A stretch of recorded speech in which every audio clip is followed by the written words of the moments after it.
नमस्कार, मी सोनल तांबे. Global Maharashtra 24 news बुलेटिनमध्ये तुम्हा सर्वांचं स्वागत. पाहूया आजच्या ठळक घडामोडी. फक्त ग्लोबल महाराष्ट्र 24 वृत्तवाहिनीच्या आपल्या हक्काचे विचार. नगरपालिकेनंतर महानगरपालिकेनंतर जिल्हा परिषद आणि पंचायत समितीमध्ये देखील भाजप मोठा पक्ष दिसतोय. काय तुमची प्रतिक्रिया काय सांगताय? खरं तर निकाल अजून संपूर्ण यायचे बाकी आहे, कारण जे मीडियावर दिसतात आणि प्रत्यक्षात फॅक्ट, मी आता तेच चेक करत होतो सगळ्या ठिकाणचे, याच्यात फरक आहे. अजून डिटेल्स यायचे बाकी. हे सत्य आहे की भारतीय जनता पार्टी सगळ्यात पुढे आहे, हे सत्य नाकारता येणार नाही. परंतु आता तेच ते बोलण्याला काही अर्थ नाही. प्रचंड प्रमाणात धनाचा वापर, प्रचंड प्रमाणात प्रशासकीय यंत्रणेचा वापर सगळ्या ठिकाणी मोठ्या प्रमाणावर झालेला आहे. परंतु हा विजय त्यांचा हे तर मान्य करायला काहीच हरकत नाही. दुसरीकडे राष्ट्रवादीमध्ये जे संभाव्य विलीनीकरणाची काही चर्चा आहे, शक्यता आहे, यामुळे कुठेतरी आता महाविकास आघाडी फुटीच्या उंबरठ्यावर आहे. कारण काँग्रेसमध्ये एकनाथ चर्चा सध्या अंतर्गत सुरू आहे. त्यावर काय सांगाल? मग आता फुटीच्या उंबरठ्यावर आहे. फुटीच्या उंबरठ्यावर अजून या गोष्टीला आपण घाई करतो असं मला वाटतं. शेवटी जे ते पक्ष, आता नगरपालिका असेल, महापालिका असेल, जिल्हा परिषद असेल, बरेच जण ज्याच्या त्याच्या पद्धतीनं लढलेले. काही ठिकाणी आघाडी झाली, काही ठिकाणी नाही झाली. परंतु ठीक आहे, राज्यस्तरावर अशा काही गोष्टी अजून येणाऱ्या काळात काय काय होतील. आता ह्या सगळ्या महापौराच्या निवडणुका पूर्ण झाल्यानंतर, जिल्हा परिषदेच्या अध्यक्षाच्या निवडणुका पूर्ण झाल्यानंतर मला असं वाटतं याचं महाराष्ट्राचं चित्र स्पष्ट होईल. परंतु जो तो पक्ष ज्याच्या पद्धतीनं काम करण्यासाठी सक्षम आहे. महायुतीकडे जास्तीत जास्त आमदार आहेत, त्यामुळे विधान परिषदेत उमेदवारी देण्यासाठी आघाडीचे नेते धाडस करणार नाही, अशी प्रतिक्रिया उदय सामंत यांनी. उद्धव ठाकरेंच्या विधान परिषदेवरती जाऊ हे पहा, जर महाविकास आघाडी एकत्र राहिली तर निश्चित विधान परिषदेवर असो किंवा राज्यसभेवर असो निवडून येऊ शकतील, एवढं 100% सांगतो. धाडस वगैरे या गोष्टी काय निवडणुकीला घाबरणारे आम्ही नाहीये. निवडणुकीला सामोरे जाऊच. कोणती निवडणुकीत यश अपयश हा स्वतंत्र मुद्दा आहे, परंतु उभा राहायचं धाडस करणार नाही, मला असं वाटतं हे चुकीचं आहे. नक्की महाविकास आघाडी म्हणूनच आम्ही सगळे लढण्याचा 100% प्रयत्न, दोन्ही राज्यसभा असेल, विधान परिषद असेल, असंच लढण्याचा 100% प्रयत्न होईल. नवे मला असं वाटतं तसंच होईल. पण काँग्रेसकडून शोभाळाचा नारा इथून पुढे दिला जाऊ शकतो, कारण की परिषदेमध्ये, पंचायत समित्यांमध्ये त्यांना अपयश आलं, महानगरपालिकांमध्ये अपयश आहे. पुढे जे सोबाळाचा देखील नारा देऊ शकतात असं सांगितलं. सोबाळाचा नाराला अजून लोकसभा विधानसभा निवडणुकीला अजून 3-3.5 वर्ष आहे.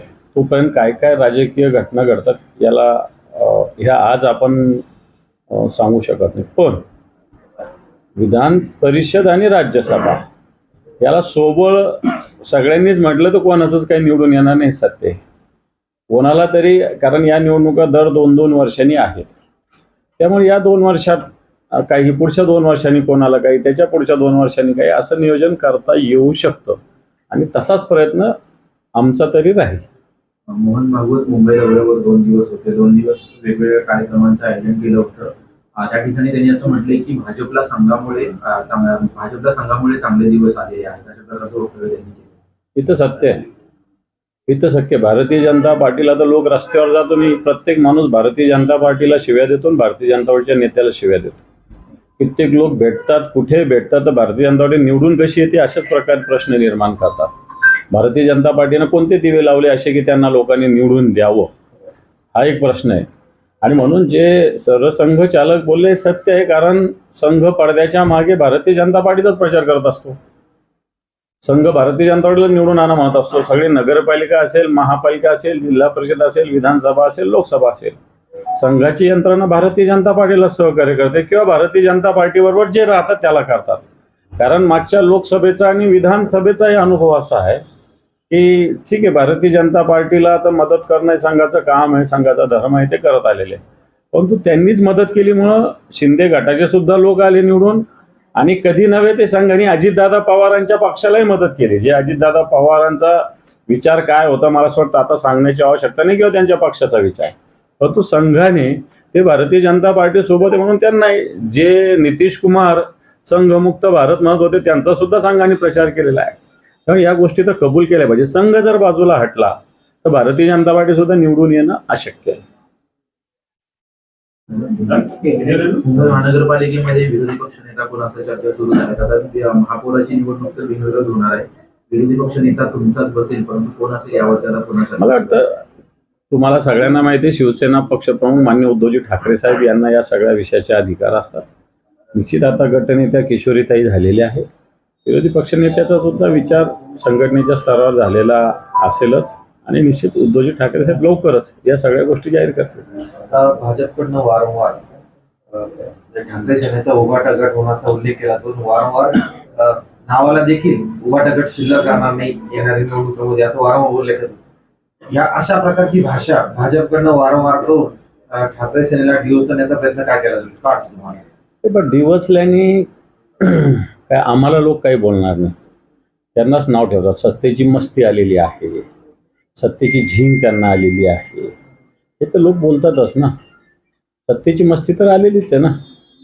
भारतीय जनता पार्टीने आता तुम्ही मुंबईचा उल्लेख केला तर मागच्याच भारतीय जनता पार्टीने 84 जागा जिंकल्या होत्या 2000, पण आता 89 जिंकल्या. किती फार फार किती तीर मारले त्यांनी, किती मारले तीर त्यांनी, फार तीर मारले असातला त्याचा अर्थ नाही आहे. त्यामुळे अशा पद्धतीनं विरोधी पक्षाचा अवमान सातत्यानं करणं भारतीय जनता पार्टीचं काम झालेलं आहे. मग ते संसदेपासून असेल तर खाली आता जिल्हा परिषद पंचायत समिती, पण याचा योग्य वेळ पापाचा घडा फुटेल. रोहित पवार उद्या पत्रकार परिषद घेणार आहेत आणि अजित पवारांच्या आपल्या नेमके जे संशय सगळे निर्माण केले जात आहेत याबद्दल अनेक संशय निर्माण करण्याचे प्रश्न.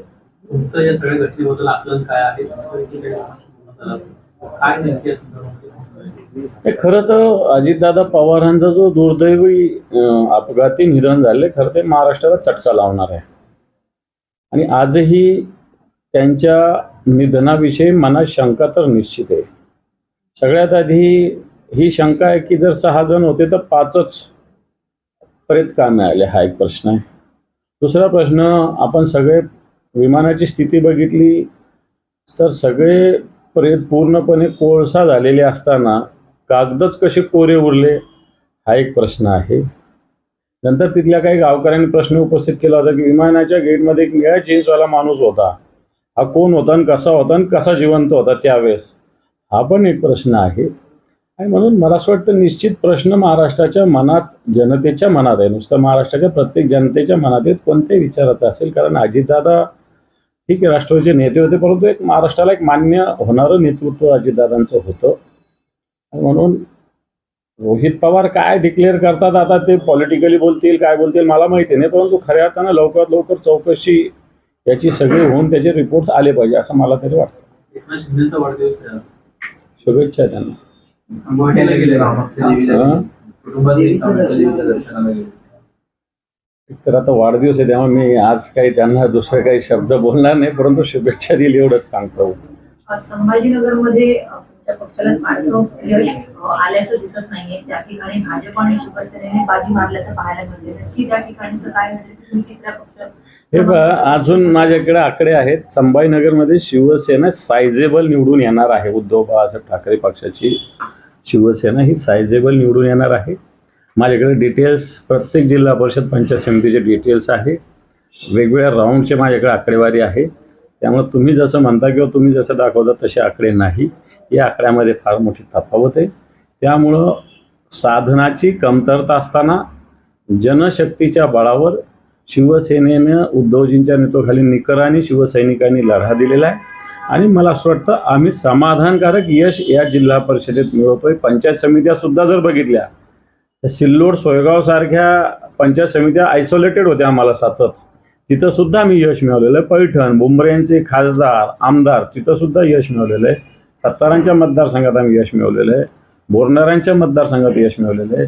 शिरसाड्यांच्या मतदारसंघात आम्ही यश मिळवलं, म्हणजे जे झिरो होतं आम्ही काही ठिकाणी तिथं आम्ही प्लस झाले.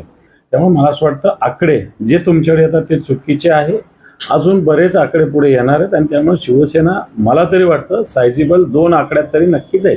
2 आकड्यांची विजयीपर्यंत जाऊ शकला असतात जर चांगला समन्वय राहिला असता. समन्वय चांगलाच आहे आमच्याकडे. आम्ही सगळीकडे एकदम जोरदार प्रचार केलेला आहे. फक्त आम्ही साधनाने कमी पडलेलो आहोत, प्रशासनाच्या दबावाने आम्ही कमी पडलेलो आहोत. परंतु शिवसैनिकांनी निकराची झुंज दिलेली आहे तर 100% सांगावं लागेल. महाराष्ट्र शिवशाहू फुले आंबेडकर विचारधारेवर चालवत असं त्यानं म्हटलं जातं. असं असताना महात्मा फुलेंच्या पुतळ्याची ज्या पद्धतीने विटंबना तेलंगणामध्ये झालेली आहे, राज्य सरकार पुन्हा एक शब्दाचा निषेध करण्यात आलेला आहे ना, या संदर्भामध्ये कुठेतरी एखादी भूमिका जाहीर करण्यात आली. खरं तर राज्य सरकारने तसं तर महात्मा ज्योतिबा फुले म्हणजे फक्त आपल्या महाराष्ट्राचे अशातला काही भाग नाही, पूर्ण देशाचे महात्मा ज्योतिबा फुले आहेत आणि म्हणूनच तेलंगणामध्ये त्यांचा पुतळा होता. परंतु अजूनही त्याच्याविषयी राज्य सरकारने कडक शब्दात तेलंगणा सरकारला जबाब विचारलेला नाही, त्याच्यावर काय कारवाई केली हे विचारले. आपला महाराष्ट्र निश्चित फुले शाहू आंबेडकरांच्या महात्मा ज्योतिबा फुलेंच्या विचारावर चालणारा आहे. म्हणून राज्य सरकारने त्वरित तेलंगणा सरकारला या घटनेविषयी जबाब विचारलाच पाहिजे. भेंडीवाले